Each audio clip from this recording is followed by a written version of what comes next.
Баршаңызға сәлем достар, сіздермен қайып берген Жадыра.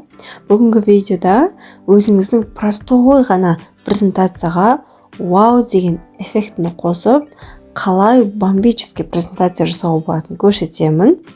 Дәл қазір мынау презентацияның до вариантын көріп тұрғандарыңыз, болғасын после көрсететін боламын.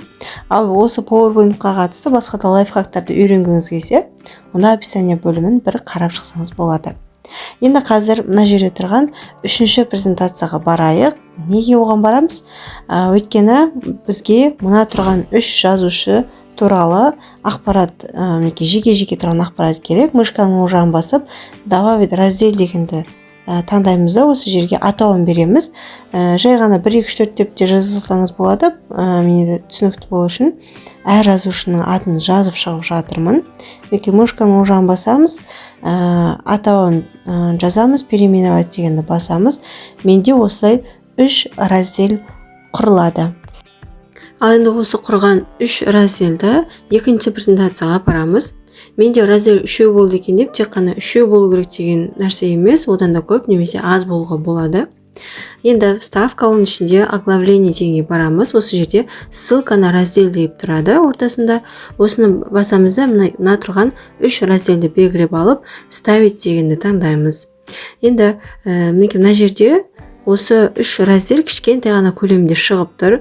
Осы үшеуінің де көлемін кішкентай қылып алып, әр жазушының тұсына өзінің презентацияны ақырындап апарып шығамыз. Дәл осы әдіспен мен тағы да бір презентация жасап шыққанмын, бірақ ол сәл өзгеше. Ол презентацияның қалай шыққанын көргіңіз келсе, описание бөліміндегі сілтемеге өтсеңіздер болады. Және де мында қазақ ақындары деген жазуды мен әдемі қазақша шрифтпен жазғанмын.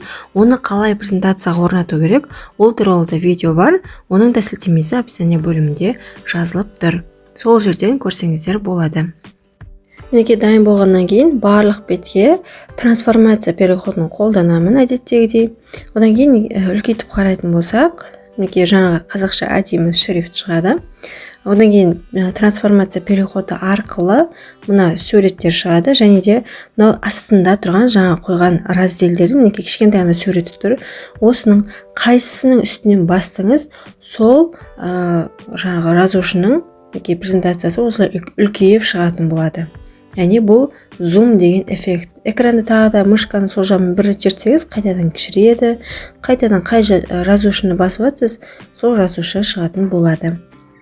Мінекей біздің қарапайым күнделікті қолданып жүрген PowerPoint-тың да осындай ерекше мүмкіндіктері, осындай лайфхактары бар. Негізінен көбінесе бұны Focus-Sky деген приложение арқылы жасап жатады көбісі. Ал бірақ PowerPoint-та да осылай жасауға болады. Егер де бірақ Focus-Sky-ды үйренгіңіз келсе, онда описание бөліміндегі сілтемеге өтсеңіздер болады. Оның да мүмкіндіктері, осындай әдемі эффекттері өте көп. Және де бұндай эффектіні Prezi арқылы жасауға да болады. Оның да сілтемесін описание бөліміне қоямын. Оны да үйреніп алсаңыздар болады. Сіздермен болған қайып берген Жадыра. Егер де менің жасаған видеом қызық болса, ұнаған болса, онда міндетті түрде лайк басып, осы видеоны достарыңызбен бөлісе отырыңыздар. Әрі түсінбей қалған жерлер болса, онда комментарий бөліміне сұрақ ретінде жазып кетсеңіздер болады.